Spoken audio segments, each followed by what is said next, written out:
esperes. Y ahí le están diciendo que hay molestia, que hay enojo.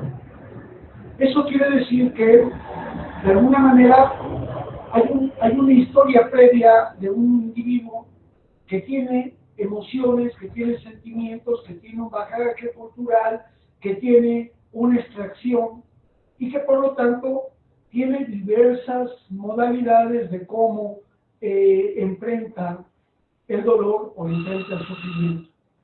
Me explico. Pongo otro ejemplo.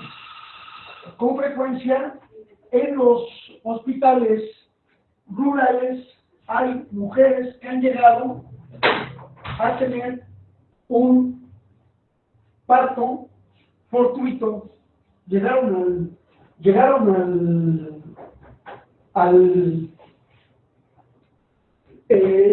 las personas al centro de salud, llegaron a la clínica a atenderse de su parto, sin embargo, prácticamente no tienen dolor. Entonces le dicen, no, regrese cuando tenga tanto, y resulta que la mujer está prácticamente pariendo, pero su umbral al dolor es diferente al de una mujer de una ciudad y demás. Ese sustrato es importante para poder entender que no hay un torturómetro, que no hay una escala que pueda definir el dolor. Y, claro, se puede pedir que nos lleven más tarde, ¿no? Entonces, bueno, entonces tenemos ese elemento que hay que considerar. El otro es que hay una distorsión en lo que se pensaba que era la tortura y lo que en realidad es la tortura. Y antes se confundía las lesiones calificadas con el sufrimiento grave o el trato cruel, inhumano o degradante. ¿Eso qué significa? Que, por ejemplo, las lesiones calificadas son aquellas que ponen en peligro la vida, la función, tardan en sanar más de 15 días y dejan cicatriz visible en cara, de acuerdo a la clasificación de lesiones, pero la tortura no son lesiones solamente. Y hay que ayudar a comprender que la tortura no es solamente el moretón, la marca, la fractura, el sangrado, la afectación física. La tortura va más allá. Y en ese sentido hay que comprender que hay jueces, magistrados, ministerios públicos o también abogados que de repente minimizan al ver un certificado donde dice, pues si son lesiones mínimas, no ponen en peligro la vida, tardan en sanar menos de 15 días. Entonces nosotros le decimos a quien dice que entonces no fue torturado por eso, le decimos con todo respeto, si gusta, yo soy perito, y permítame, pues aplicar unos toquecitos. Pues grave se dice que no es grave, que no es un sufrimiento, que es una exageración. Bueno, ok, vamos a tomar una picana, le ponemos en las axilas y a ver qué se siente. Aunque la marca que deja, la lesión que deja puede desaparecer, inmediatamente puede no dejar cicatriz en el cuerpo de la persona, sin embargo, ese es un trato encaminado a producir un dolor más allá de una maniobra lícita de sujeción, sometimiento o aseguramiento de una persona. ¿Me explico? Entonces, estamos viendo lo que no es la tortura y lo que sí es. Para poder hoy demostrar la tortura, porque antes era nada más eso, el certificado de lesiones, y ya. A partir del año 2000, finales del siglo pasado, desde antes de los 90, se estuvieron reuniendo un grupo de expertos, psicólogos, médicos, investigadores, peritos, forenses y demás, y crearon un manual para investigar la tortura. Ese manual es el manual conocido como Protocolo de Estambul. Es el manual para la investigación de la tortura, los tratos crueles, inhumanos o degradantes. Y ese manual se convalidó por parte de Naciones Unidas. Bueno, ¿qué características jurídicas tiene un manual? El manual tiene una guía metodológica para poder intervenir en algunos casos, pero no necesariamente tiene la obligatoriedad de mandato de ley. Sin embargo, el Gobierno de México estableció en un acuerdo de cooperación técnica con el Alto Comisionado de las Naciones Unidas para los Derechos Humanos, por ahí en el año 2002, que este manual se iba a implementar y se preparó la capacitación de los peritos de las procuradurías, sobre todo de la PGR, para iniciar este proceso de implementación. En el año 2003, el gobierno lo estableció como norma técnica y lo elevó a un acuerdo que establecía que en la investigación de la tortura se iba a desarrollar este mecanismo. De la misma manera, en ese acuerdo de cooperación, el sistema de Naciones Unidas estableció, en adición a la Convención Internacional para la Eliminación de la Tortura, para el manual que establece la Convención contra la Tortura, los tratos crueles, inhumanos o degradantes, creó un subcomité y creó un protocolo. Y en ese protocolo, adicional a la Convención, planteó que se creara un subcomité contra la tortura y que ese subcomité contra la tortura vigilara que en los países se tuviera un mecanismo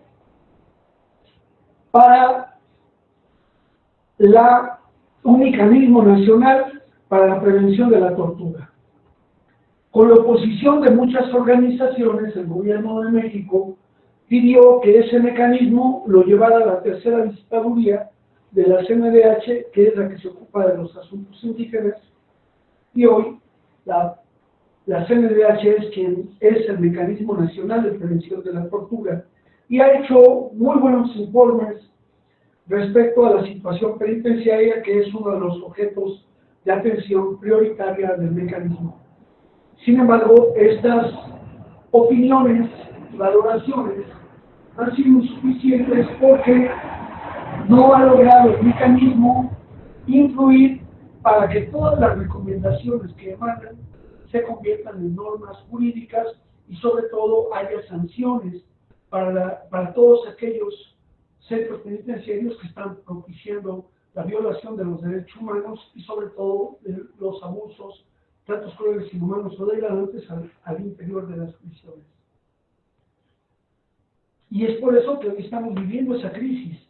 Esto que nos relatan de lo que hoy pasa en los centros penitenciarios, en los que vemos que hay autores particulares que de los propios presos están cometiendo actos de tortura para extorsionar, para cobrar servicios o algunos beneficios a los presos, y que las autoridades, en apariencia, se ven rebasadas por un modelo de autogobierno. Afortunadamente, con la participación que tuvimos ahí en el programa de Carmen Aristegui esa semana y todos los comentarios y opiniones que hubo en relación a ese tema en diferentes medios de comunicación, esperemos que tenga buenas repercusiones para que se modifique de alguna manera la situación de las personas que están sometidas a cualquier forma de detención, en aplicación y respeto de las normas Mandela, que es uno de los elementos importantes que se utiliza para buscar el beneficio para los presos. Con esto nos damos cuenta que la tortura ya no es simplemente decir a mí me torturaron o la persona no tiene lesiones calificadas, o, como dicen los jueces y magistrados, si bien es cierto que la persona dijo que había sido víctima de tortura, si bien es cierto que tienes certificados de médicos en los que hay lesiones, no se demuestra que fueran producidas por los policías, y dos, estas no son graves y por lo tanto no hay tortura. Uno de los retos que enfrentamos primero es que no hay psicólogos en los centros de detención o en los centros donde llevan a las personas que son presentadas ante los órganos de procuración de justicia. La valoración es parcial, entonces. Y la tortura es psicológica, es física, por lo tanto, tiene que ser demostrada a nivel médico, pero también a nivel psicológico. ¿Cómo podemos hablar de la integridad psicológica de una persona si quien hizo el dictamen no es psicólogo? Claro, los médicos tienen capacidad para apuntar de que están ante personas que pueden tener alguna afectación psicológica, es cierto, pero el especialista es el psicólogo y por lo tanto, una de las cosas por las que nosotros nos pronunciamos es que en todas las agencias del Ministerio Público, en todos los centros de detención, haya la presencia de psicólogos para evaluar la esfera emocional. El otro punto que también tenemos que ver es que cuando hay una evaluación de una persona, las personas pasan ante un médico, el médico hace anotaciones, pero la persona examinada no ve lo que ahí están apuntando los médicos. Él hace el dictamen, lo entrega al Ministerio Público y hasta que el abogado, defensor público o la persona puede tener copia de lo que hay en el expediente, se entera de lo que quedó consignado en ese documento. Por eso, el defensor de derechos humanos lo que tiene que recomendar siempre es que se le dé copia del certificado médico. Y además, la persona que realiza el dictamen de médico psicológico le pida que firme de que está de acuerdo con lo que ahí está. El otro elemento fundamental, no necesitamos llegar hasta el protocolo de Estambul para que se pueda proteger los derechos de una persona detenida. Por lo tanto, hay que tomar en cuenta que si hablamos de sufrimiento, el sufrimiento es físico, es moral, incluso patrimonial. O sea, te quito tu casa, te quito tus propiedades, te hago esto, aquello, lo otro, entonces tiene uno que entender que es una integralidad lo que hay que evaluar. Y entonces tenemos que tomar en cuenta lo siguiente.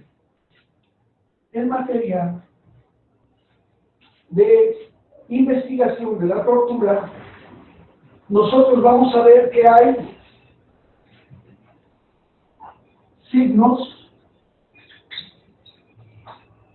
hay síntomas, hay síndromes, hay afecciones, hay afectaciones,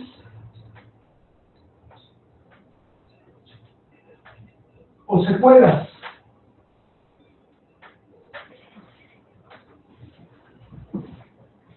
En la investigación de la tortura, ya vimos que no solamente son lesiones, son signos, son síntomas, son síndromes, son afecciones, son afectaciones o secuelas.